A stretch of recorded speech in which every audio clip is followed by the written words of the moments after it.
presentación que nos trae la doctora Paola.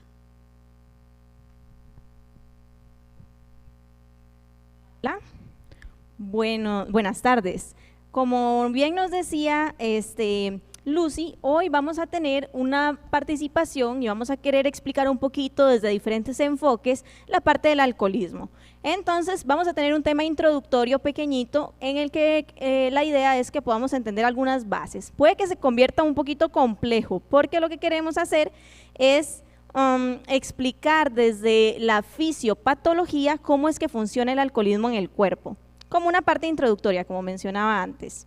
Entonces vamos a poner aquí una presentación para que podamos entendernos un poquito mejor con unas imágenes que tenemos por acá.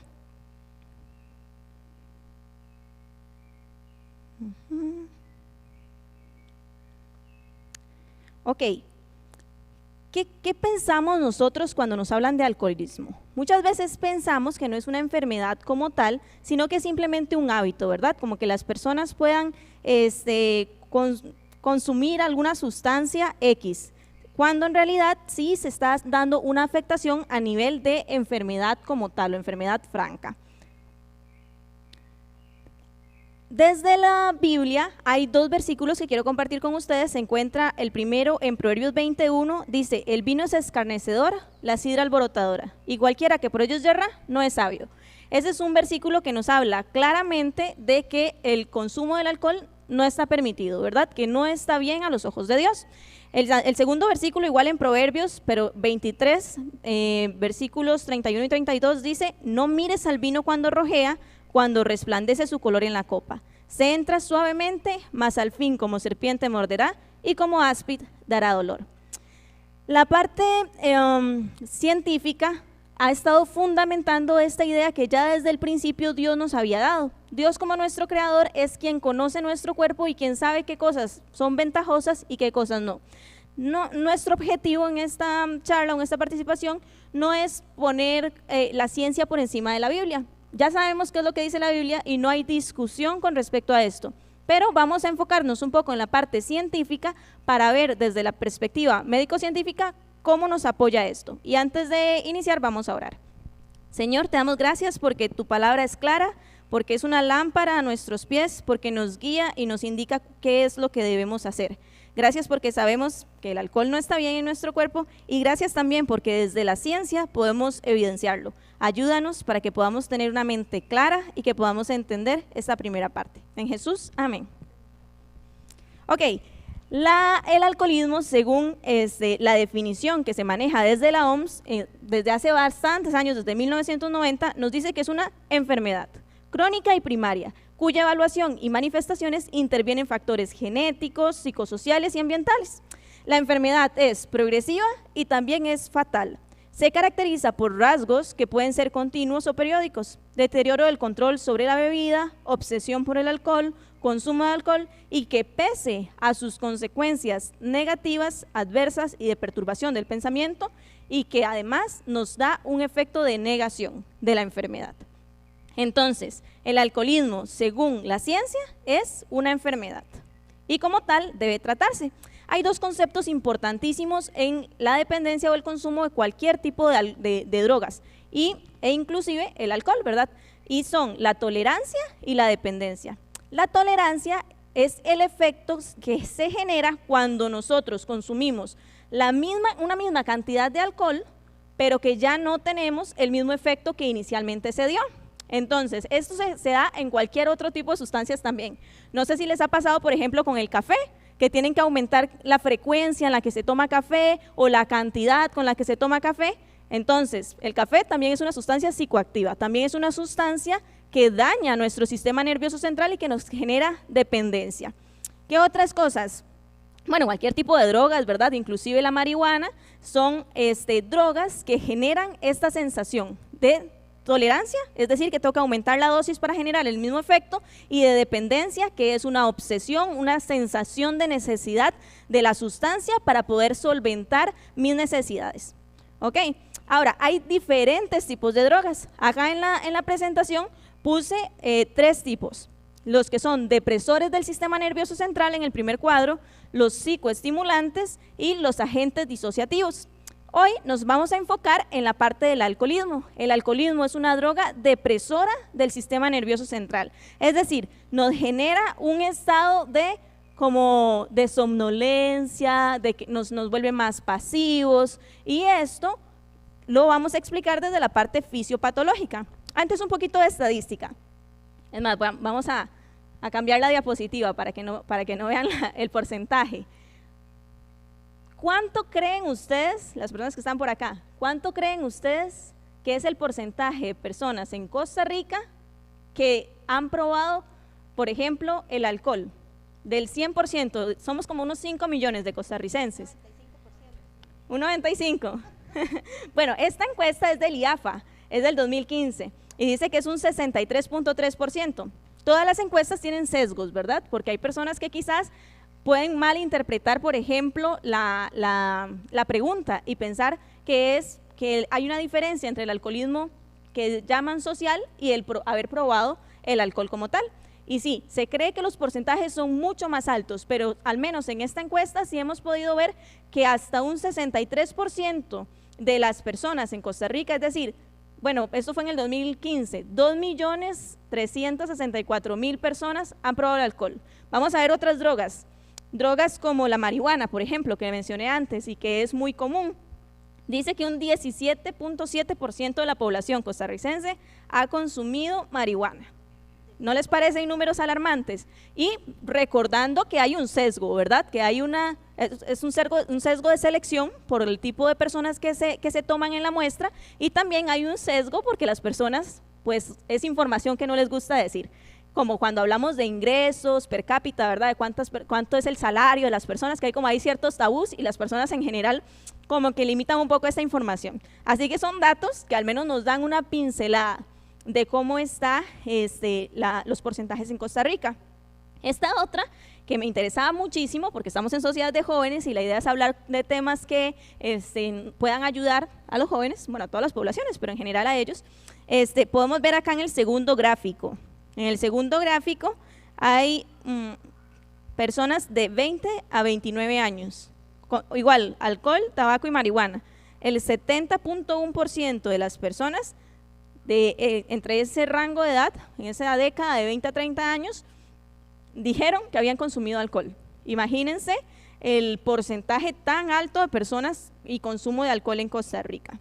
Ahora, no solo hay alcohol, el normal, ¿verdad? El alcohol que se toma o que se vende para tomar, que igual es malo. Hay otros tipos de alcoholes, y esa es la diferencia que existe como entre el alcohol como legal y el ilegal, ¿verdad? O el de contrabando, que a veces se incluyen otras sustancias diferentes del alcohol, como por ejemplo el metanol. El metanol es una sustancia que se adquiere de la destilación del alcohol, y si fuese un alcohol, por decirlo de alguna manera, legal o permitido por el Ministerio de Salud, entonces eso se extrae, el metanol. Pero en un guaro de contrabando, como se conoce normalmente, el metanol se incluye en la mezcla, y esos metabolitos que se producen por el alcohol o por la combinación del alcohol y el metanol son los que son tóxicos para nuestro cuerpo. De los dos, del alcohol y del metanol, pero bueno, ahorita estábamos hablando del metanol. En este caso en particular, el trastorno que se tiene es a nivel del nervio óptico. El nervio óptico es la parte nerviosa que nos lleva la información de lo que nosotros percibimos a través de nuestros ojos hasta nuestro cerebro, ¿ok? Y esto se da por una vía metabólica. Vamos a poner la imagen. ¿Y saben por qué a veces es importante adentrarnos en este tipo de información? Que ustedes dirán, ¿qué es eso tan raro, verdad? Esos nombres, formaldehído, ácido fórmico. ¿Qué pasa? Que a veces nos quedamos solo con una idea, como, ay, sí, es que mi mamá me dijo que el alcohol es malo, es que la Biblia dice, ¿verdad? Entonces, pero nos quedan ciertos vacíos, y ya que la ciencia nos permite conocer desde la parte química qué es lo que está haciendo daño, entonces, bueno, que podamos también prestar atención. Y vean este primer cuadrito que dice AHD, es una enzima, es la deshidrogenasa del alcohol.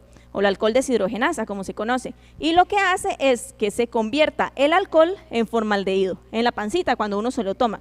Igual, cualquier sustancia que yo consuma, así sea una manzana, un banano, el arroz, todo tiene un proceso a nivel digestivo que nos permite obtener los nutrientes o lo que no es tan nutriente de lo que consumimos. Igual pasa con el alcohol. Gracias a esa enzima se convierte de alcohol metílico o de alcohol etílico a formaldehído o acetilaldehído, y esto se convierte como en unos cristales, y esos cristales dañan nuestros nervios ópticos, y por eso cuando tenemos una intoxicación de este tipo, las personas pueden quedar, por ejemplo, con ceguera.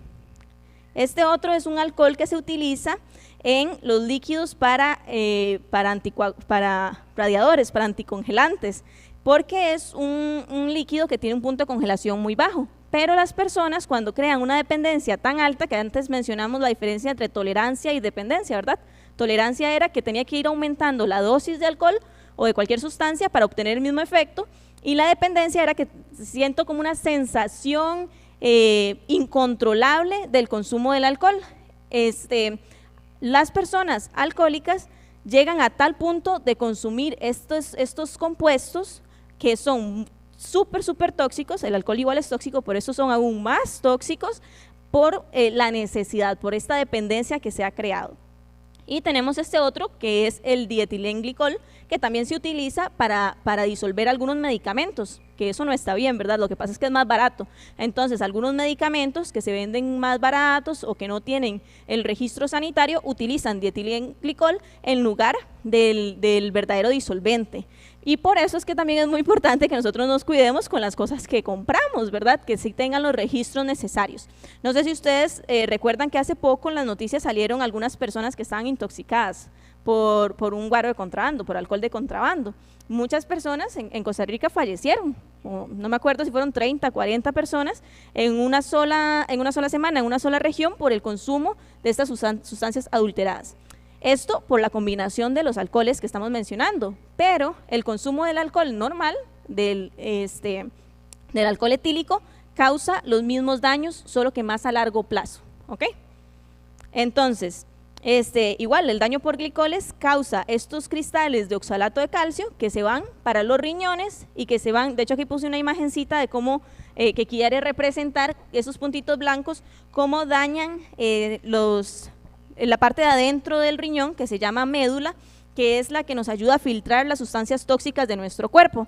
Entonces, cuando nosotros consumimos estas sustancias, en nuestro estómago pasan reacciones químicas que las convierten en cristales de calcio que se depositan en nuestros riñones o que se depositan en los ganglios de la base del cerebro, que es esta otra imagen que tengo por acá, y causa daño a nivel cerebral y causa daño a nivel de los riñones, y también causa daño en el nervio óptico y muchas otras cosas más. En especial la parte del lóbulo frontal del cerebro, ¿verdad? Por eso es que nos desinhibimos, por eso no podemos razonar bien, el pensamiento se hace menos crítico, más lento, entre otras cosas. Entonces, esas son las razones por las cuales no debemos de consumir estas sustancias, ¿verdad? Esta imagen que puse por acá es de cómo nosotros a nivel médico tratamos una intoxicación por otros alcoholes, como por ejemplo una persona que consuma un alcohol adulterado, como el guaro de contrabando, así se llama, por eso es que suena un poco raro, pero sí. Ok, este tipo de alcoholes tiene la misma vía metabólica, ¿verdad? La misma alcohol deshidrogenasa es la que convierte el alcohol de contrabando en metabolitos tóxicos, y el alcohol que venden en las licoreras que sí tienen registros sanitarios, es la misma enzima. Entonces, cuando una persona se intoxica, lo que se hace es colocar alcohol normal en la pancita por un medio de una manguerita que se ve ahí como, que se llama como sonda nasogástrica, que se mete ahí por la nariz o que se mete por la boca, bucogástrica, y ahí se le pone el alcohol normal, digamos, el que sí tiene registro sanitario. ¿Para qué? Para que esta enzima, la alcohol deshidrogenasa, convierta, porque es más afín, convierte en metabolitos tóxicos el alcohol legal más lento que el ilegal. Y entonces digamos que podemos enlentecer un poco el proceso tóxico, pero aún así ambos son tóxicos. Lo quería mencionar como un dato curioso y para que ustedes y las personas que nos ven a través de redes puedan comprender la importancia que tiene el abstenernos de estas sustancias, porque dañan nuestro cuerpo, dañan nuestras conexiones y en especial nuestro lóbulo frontal, que es el que nos permite tener una conexión con Dios. Ok, vamos a hablar un poquito de dependencia. Yo sé que el tiempo se nos está pasando rápido, pero es muy importante que podamos entender cómo funciona en nuestro cerebro la dependencia. ¿Por qué? Porque tal vez los chicos que están allá, que nos están viendo por redes, puedan estar pensando: yo he tomado alcohol y a mí no me ha pasado nada. O veo que todos mis compañeros toman alcohol y no pasa nada. O yo tengo la capacidad, la fuerza de poder tomarme un poquito de alcohol, pero ya después no. O hacerme un tomador social, ¿verdad? Que me tomo un poquito, unas cervezas ahí como para compartir con los amigos y después no voy a tomar más. Bueno, ¿qué pasa en nuestro cerebro y por qué nosotros en realidad no tenemos la capacidad de decidir qué va a pasar con la dependencia? En nuestro cuerpo se mueve gracias a conexiones neuronales, ¿verdad? Entonces, las neuronas hacen sinapsis con otras que llevan la información. Nuestro cuerpo tiene un equilibrio, ¿ok? Tiene un equilibrio entre receptores que nos hacen dormir, o sea, que son depresores del sistema nervioso central, y con los que son excitadores del sistema nervioso central. Entonces, en esa imagen podemos ver cómo de un lado tenemos los receptores que nos hacen tener un estado de tranquilidad, de paz, que nos permiten también razonar mejor, y que esos se llaman GABA-A, los receptores GABA-A, y del otro lado tenemos los receptores NMDA, en el otro triangulito. Esos receptores funcionan con glutamato y son receptores que nos permiten más bien estar alerta, o sea, tener estimulación, que nos permiten poder mantenernos alerta. Entonces esto es un equilibrio. Cuando yo consumo alcohol, la balanza se va hacia los del GABA-A, ¿ok? Este desbalance de GABA con respecto a glutamato hace que nuestro cuerpo quiera volver al estado de equilibrio, y para volver al estado de equilibrio empieza a aumentar los receptores estimulantes. Entonces el alcohol por un lado nos disminuye el sistema, nos disminuye el sistema, nos disminuye el sistema, y el NMDA, que el cuerpo, como Dios nos hizo de esta manera tan maravillosa, empieza a buscar la manera de hacernos despertar, por decirlo de alguna manera, y tira más NMDA, que son más receptores estimulantes, y más, y más, y más, y más, y cuando de pronto, me salí de la toma, y cuando de pronto, dejo de tomar o disminuyo la dosis de alcohol, entonces mi sistema hace un efecto rebote y empiezo a tener sudoración, movimientos de manos, taquicardia, que ahorita en la siguiente sección vamos tal vez a comentar un poquito sobre la experiencia de algunas personas que han sufrido esto, ¿verdad? Síndrome de abstinencia. Se me seca la boca y empiezo a sentir una necesidad incontrolable de volver a consumir alcohol. Y así es como funciona la dependencia. Entonces, no es tan sencillo como que yo solo diga: no, yo voy a tomar, pero solo con mis compañeros, mis amigos un ratito y después dejo de tomar, ¿verdad? Porque en mi cerebro se están dando cambios metabólicos, cambios neuronales que hacen que estos procesos no sean sencillos. Y entonces, por eso, podemos catalogar el alcoholismo como una enfermedad y no como una simple decisión, ¿verdad? No es como, hay algunas personas que dicen: no, tomar alcohol es como si yo decidiera comer más frutas en lugar de arroz, ¿verdad? O como si yo decidiera ponerme un vestido rojo en lugar de un vestido verde. ¿Es una decisión? Pues no, no es una decisión. ¿Por qué? Porque hay un montón de cambios. Pues sí es una decisión porque yo soy el que decido o la que decido si quiero consumir tal sustancia o no. Pero en mi cerebro, en mi cuerpo, hay un montón de cambios fisiológicos, neuroquímicos, que me hacen tener una dependencia de estas sustancias. Quería entonces hacer esta introducción para que podamos recordar cada vez que vayamos a tomar una decisión si vamos realmente a poder tener control sobre esto o no, ¿ok? Y para terminar, el mismo versículo que mencionaba antes: no mires al vino cuando rojea, cuando resplandece su color en la copa. Vamos entonces a la siguiente sección. Muchas gracias, doctora. Don César, la doctora mencionó que el alcoholismo es una enfermedad. Pero yo he escuchado también que la persona alcohólica es tiene una alergia al licor, digamos, ¿verdad? Entonces eso hace que tal vez, porque como decía la doctora, hay personas que dicen, no, pero yo veo que fulanito, sutanito, se toman unas cervezas y no les pasa nada, al día siguiente van y trabajan tranquilos y siguen siendo responsables y nada, ¿verdad? Pero hay otras personas que no pueden controlar y se meten en un túnel que no tiene salida. Ese es un tema importantísimo a nivel de iglesia y a nivel de sociedad, porque el alcoholismo es un flagelo, La Organización Mundial de la Salud la tiene catalogada como una enfermedad, tal vez peor que la misma pandemia que estamos sufriendo, porque es una enfermedad, Lucy, doctora y hermanos, que tiene dos cabezas. El alcohólico padece de una alergia física y una obsesión mental, y yo le agrego aparejado una carencia espiritual. ¿Por qué? Porque el alcohólico, resumido en todo lo que dijo la doctora ahora, el alcohólico, hay 3 etapas: el social, el fuerte y el crónico.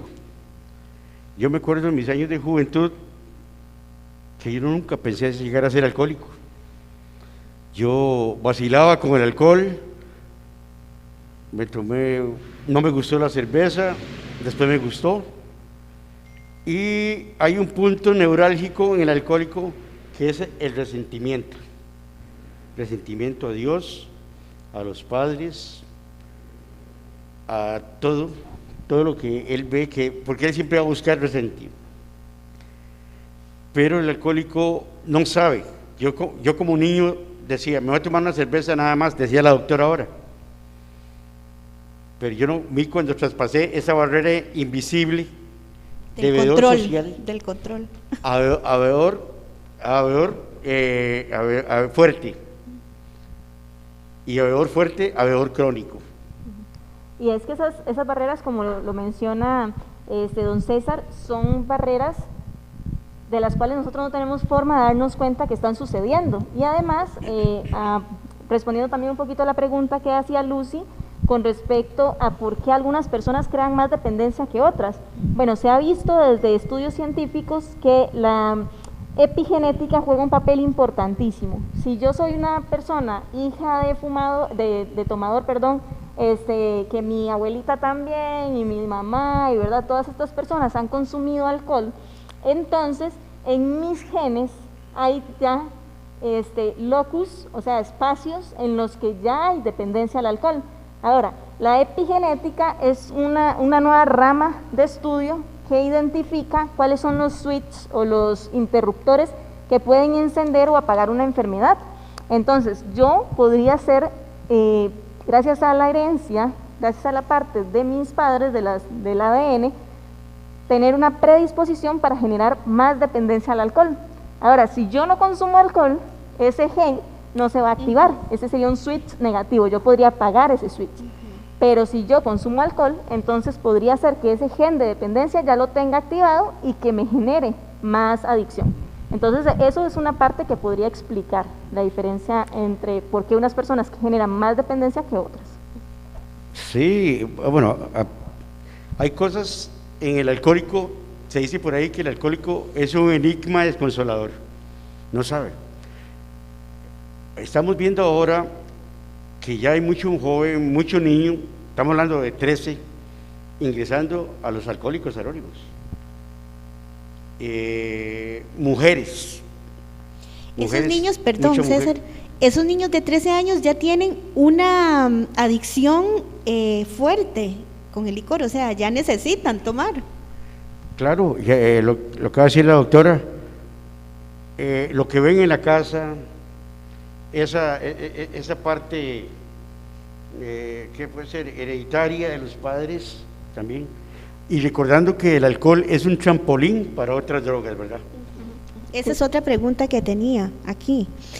¿Se puede tratar el alcoholismo, o sea, la cura o el tratamiento igual como la adicción a la cocaína, a la marihuana, a otros tipos de drogas.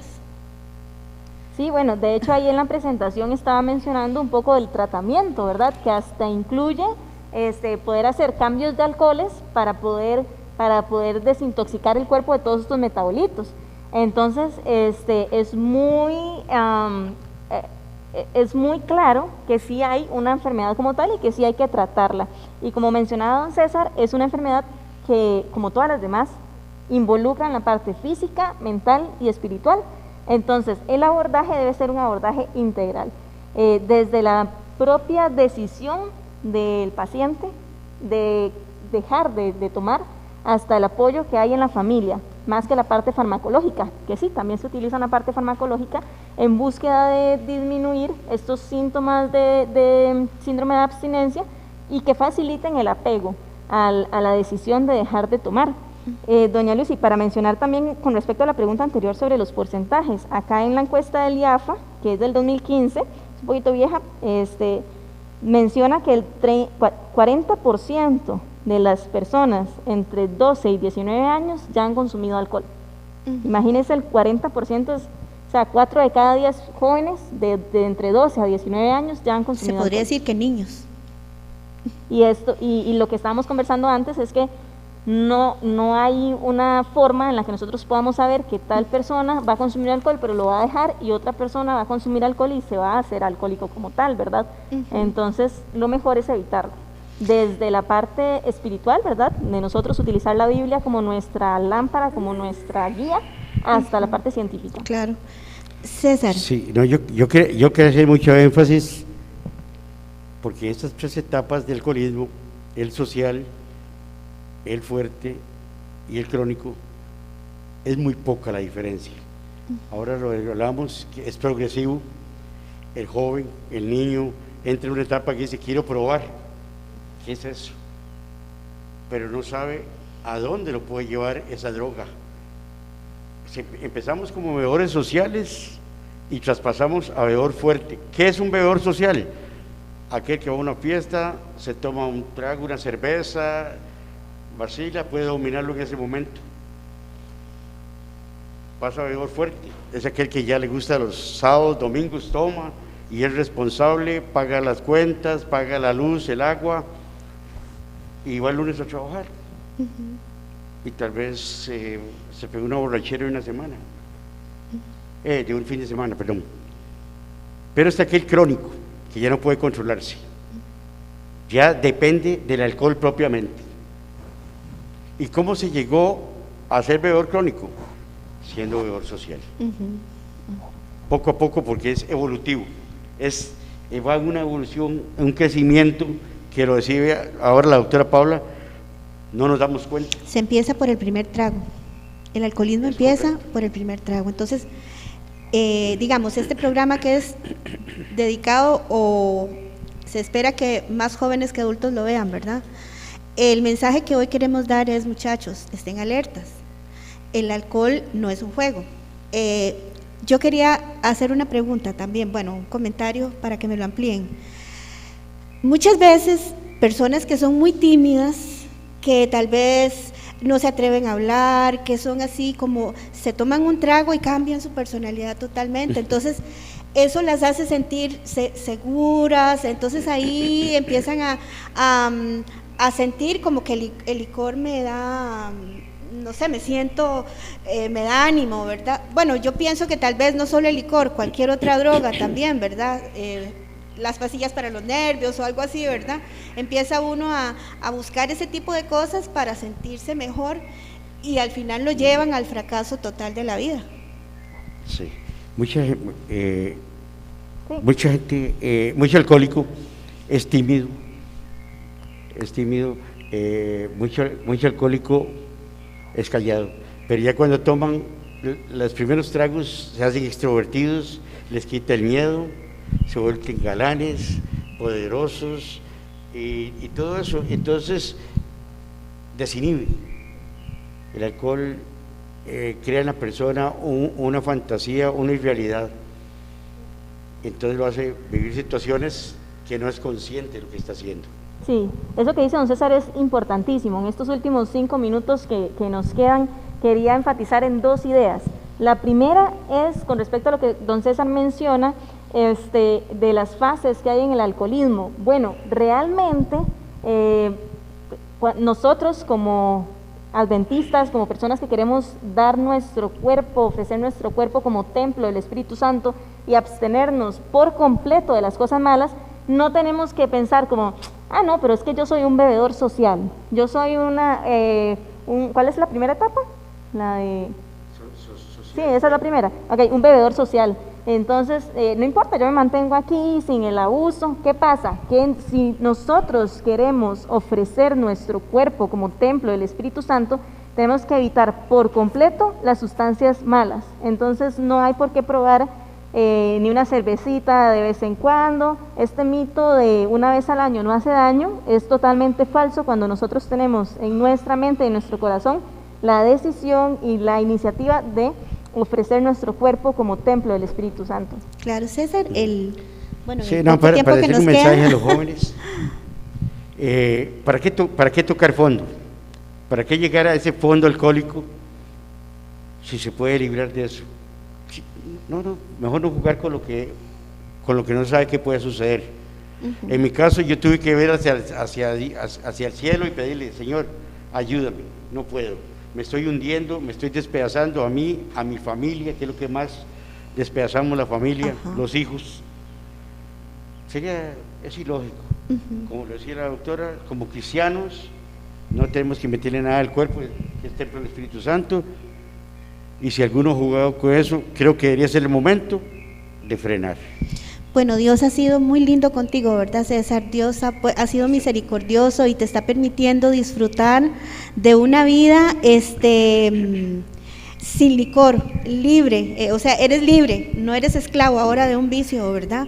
Puedes disfrutar con tu esposa, con tus hijos, con tus 5 sentidos, sano totalmente, ¿verdad? Sin ningún inhibidor de tu mente. Es correcto. Y bueno, queremos darle a los jóvenes este tema es para mucho más tiempo, ¿verdad? Porque es un tema demasiado importante y demasiado rico.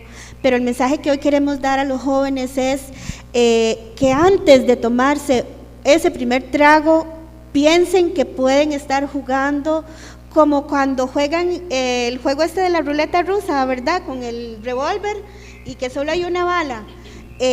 No podemos ni con el licor ni con ninguna droga, porque eso nos lleva, nos hunde, y ese es un instrumento que el enemigo está utilizando para destruir a los jóvenes. Como decía César, destruir a la familia, destruir a los hijos. Entonces es como para que hagan conciencia de que no se tomen ese primer trago. Sí, y quería solo agregar un poquito a la idea esta de que el alcohol tal vez nos ayuda a estar más felices, a ser más extrovertidos, a quitarnos la timidez. En realidad lo que estamos haciendo es una intoxicación cerebral. En realidad lo que estamos haciendo es que todos estos metabolitos que vimos, el formaldehído, el oxalato, ¿verdad?, el folato, todas esas cosas estén en nuestra corteza cerebral y que nos limite en nuestro pensamiento. Entonces en realidad no es que con un alcoholcito yo ahí me pongo más feliz, más tranquila, que se me quita la timidez, sino que lo que estoy haciendo es intoxicando mi cerebro y limitando mi capacidad de razonar y de pensar si lo que estoy haciendo es adecuado o no. Entonces, además, hay una cita del Espíritu de Profecía que no tengo a mano, pero que la podemos buscar cada uno en nuestras casas, que menciona que la forma en la que Dios se comunica con nosotros es por medio de nuestros sentidos, ¿verdad? Por medio de nuestras conexiones neuronales. Entonces, si nosotros estamos intoxicando nuestra corteza cerebral, en especial el lóbulo frontal, que es la que nos permite el razonamiento, entonces también estamos limitando nuestra comunicación con Dios. Amén. Muy agradecida por ustedes, por la participación de ustedes dos, valiosa, su experiencia y su testimonio, César, y su participación, doctora. Muchísimas gracias. Vamos entonces con un himno y luego volvemos para la oración final.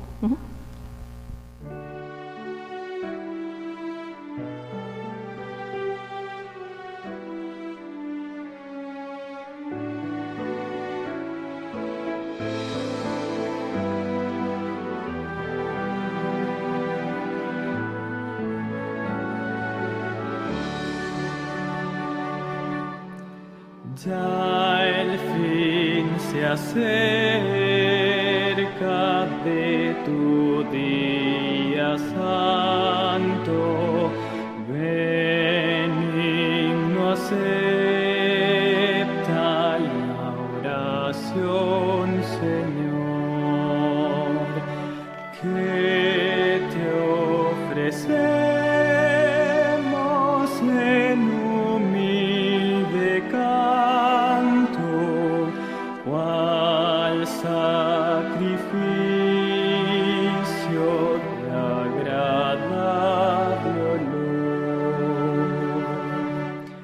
Por las mercedes a tu amor debidas, por el descanso y plácido solaz, mil gracias sean solo a ti rendidas, Rey de los reyes, Príncipe de paz. Haz que del mundo la escabrosa senda correr podamos con seguro pie, y en los conflictos que la duda tienda, tu luz alumbre nuestra débil fe. Este descanso de sagrada holgura es de las almas celestial festín, nos anticipa la sin par ventura de aquel reposo que será sin fin.